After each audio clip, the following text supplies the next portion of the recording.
Cada industria tiene su propio Kendrick versus Drake, ya sea en filosofía, en ciencias o en tejer, supongo. Y sin duda dentro de la literatura tenemos varios candidatos para ocupar el puesto, pero hoy presentaré el que para mí es el Kendrick versus Drake de la literatura. Tolkien vs Herbert. J.R.R. Tolkien, el creador de la legendaria saga El Señor de los Anillos, leyó la obra de Frank Herbert, Dune, y al tiempo de finalizar escribió a un colega expresando que le disgustaba con intensidad. ¿Es esta historia real? Y si lo es, ¿por qué sería el caso? ¿Por qué el autor del libro de fantasía más influyente del mundo odiaría otra de las obras más influyentes? ¿Por qué Tolkien odiaba a Dune? Tolkien en efecto escribió que le disgustaba Dune con cierta intensidad, pero es difícil saber específicamente qué cosas le causaron este sentir porque rehusó expandir en ello, por respeto al otro autor, se supone. Lo cual es curioso porque con Narnia, otra obra que le disgustó, criticó específicos puntos de la obra, lo cual hace que su forma de expresarse sobre Dune sea aún más extraña. Parece ser que su disgusto nace de algo que quizás sería más difícil de expresar con palabras, o al menos sin palabras vulgares. Pero para entender en qué posiblemente discrepaban, creo que primero hay que conocer el contexto histórico de ambos autores.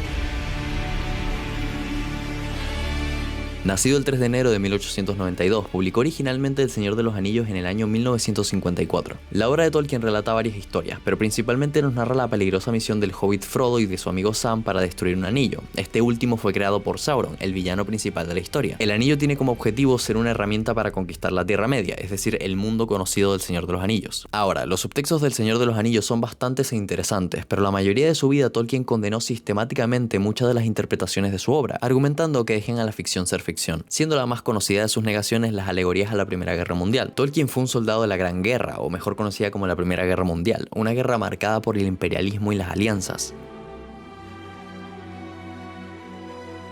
Mientras tanto, Herbert nació en 1920 y publicó su libro originalmente en 1986. Seguimos la historia de la mano de Paul Atreides, el hijo de un duque que después de una brutal traición por parte de una casa rival y el propio emperador, termina perdiéndolo todo. Debido a esto se alía con un grupo de nómadas originarios del planeta que su padre acababa de adquirir, lo que eventualmente lo lleva a tomar el trono del emperador. Herbert no luchó en la Primera Guerra Mundial, pero sí luchó en la Segunda, una guerra donde los medios culturales tradicionales como el arte o el periodismo se usaron para motivar y convencer a las personas a realizar atrocidades. Y este entendimiento entre las dos guerras que pelearon cada uno de ellos, aunque parezca extraño de mencionar, es algo fundamental. La obra de Herbert presenta un mundo moralmente ambiguo si prestas atención. El protagonista no es necesariamente el héroe todo bueno al que solemos ver. Dune, a diferencia del Señor de los Anillos, no muestra una batalla clara de los muy buenos contra los muy malos. La moralidad de su protagonista y sus decisiones se puede criticar e incluso argumentar que Paul es un terrorista que aprovechó sus privilegios de nacimiento para manipular el universo a su favor y crear una guerra santa por venganza y el trono. Pero también que es una víctima de sus condiciones y del programa genético de las Bene Gesserit. Se puede argumentar que pese a que sabe que es horrible lo que va a causar, es el mal menor de sus visiones, es el medio que justifica el fin. Esto en la obra de Tolkien sería muy controversial.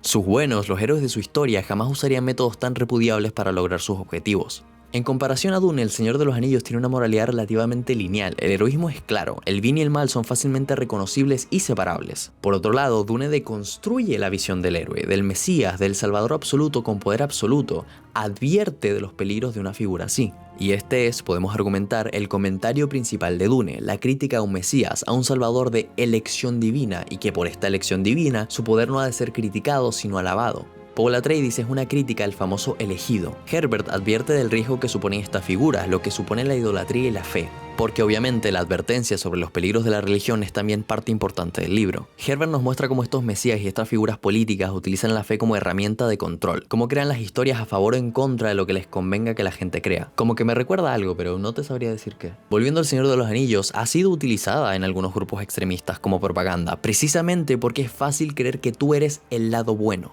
Esto obviamente no quiere decir que no haya ni un solo personaje que muestre esta línea de moralidad dudosa en El Señor de los Anillos, ni mucho menos que está mal mostrar personajes heroicos a los que aspirar. Eso no es lo que hace Dune, lo que hace Dune es presentar matiz y desmitificar la figura del Mesías. Centra la conversación alrededor de los peligros del poder y la influencia, ni los buenos son muy buenos ni los malos son muy malos. Lo que hace Dune no es aplaudir a los personajes controversiales ni incitarlos, lo que hace es recordarnos el peligro que supone tener poder absoluto, da igual de qué lado estés. Volvamos a lo de las guerras. Tolkien luchó en una guerra donde los enemigos eran claros y la autoridad innegable, mientras que Herbert experimentó cómo los medios tradicionales se convirtieron en armas para dominar a las personas bajo la ideología nazi. Esto provocó que muchos artistas de la época buscasen otras formas de expresarse, historias diferentes, pinturas diferentes, contracultura. Es por esto que Dune hace lo que hace y critica lo que critica. Dune destruye, o al menos intenta destruir el mito del Mesías, del héroe, pero a la vez nos hace entender que el poder no te hace automáticamente un villano. El logro de Dune es que Paul no es ni un villano ni un héroe, es un humano, uno que podemos ver y criticar. Uno que en base a sus herramientas disponibles consiguió lo que quería a toda costa. ¿Estás de acuerdo? ¿Estás en desacuerdo? Eso ya depende de ti. Esa es la gracia de Dune, los dioses no existen, no idolatres a nadie, nadie está por encima de nada. Y yo creo que es esto lo que le molesta a Tolkien. Esta forma de presentar el héroe y los mitos tradicionales de la literatura de una manera mucho menos idealizada parece ser que choca directamente con la forma de ver la fantasía de Tolkien, porque precisamente da en donde duele, en el idealismo, en el los buenos serán buenos porque son buenos. El Señor de los Anillos propone el mito clásico de manera que nos ayuda a hacer el bien. Dune se propone a destruir el mito. Pero además de mi teoría, además es importante aclarar que era bastante católico Tolkien. Y en Dune, como saben, la religión no es precisamente tradicional.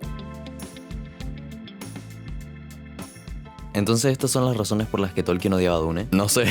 La verdad es que no creo que Tolkien odiase el libro, por eso el título de este video es una pregunta. Lo que dije al inicio de Kendrick vs Drake lo dije solo porque me parecía graciosa la comparación y riéndome un poco de miles de videos que han salido de Tolkien detestaba a Dune. Estos videos no tienen sentido y tampoco tiene sentido lo de Kendrick vs Drake porque Herbert nunca respondió. Herbert jamás hizo una respuesta pública a lo que dijo Tolkien y además Tolkien fue extremadamente respetuoso. Solo le comentó a un colega que no le gustaba la obra personalmente y que no hablaría más al respecto por respeto a Herbert. Sinceramente, no considero que eso sea odio. Y a ver, todo lo que dije en este video no es más que una teoría que hice yo, un random. Y realmente analizando las dos obras, creo que estos puntos son muy válidos y tendría sentido que a Tolkien no le gustase un libro como Dune por su visión del mundo y de la fantasía. Pero sería demasiado poco sincero de mi parte no recordarles que Tolkien tenía 74 años cuando presuntamente leyó Dune, y puede que no le gustase simplemente por ser lento o alguna tontería así. Y digo que leyó presuntamente porque en la carta comenta que le disgustó lo que leyó, pero jamás dice si terminó la lectura. Y quizás si leemos un poco entre líneas podríamos interpretar que no. Pero igual creo que ese es el punto, esa es la maravilla de los mundos que estos dos hombres crearon. Mundos que nos hacen debatir sobre ellos, compararlos y resaltar lo mejor de cada uno. Teorizar y crear historias a veces rebuscadas pero interesantes que compartir con otros lectores. Es impresionante cómo personas que murieron hace más de 40 años siguen haciéndonos pelear, debatir y hacer teorías entre nosotros. En parte por eso hago este video, me pareció una entretenida excusa para hablar de dos de las mejores obras de la ficción humana. Así que sea lo que sea que le haya disgustado a Tolkien, nunca lo sabremos. Pero lo que sí sabemos es que estas dos obras existen y qué mejor momento para revivir estas increíbles obras que leyéndolas de nuevo o viendo sus increíbles adaptaciones. Y finalizando y relacionado con esto, si quieren que hable de alguna de las dos a fondo, porque sé que a algunos no les gustará mi simplificación de algunas cosas, coméntenlo, y también si tienen otras teorías, coméntenlo, comenten si están a favor de lo que dije o en contra y por qué.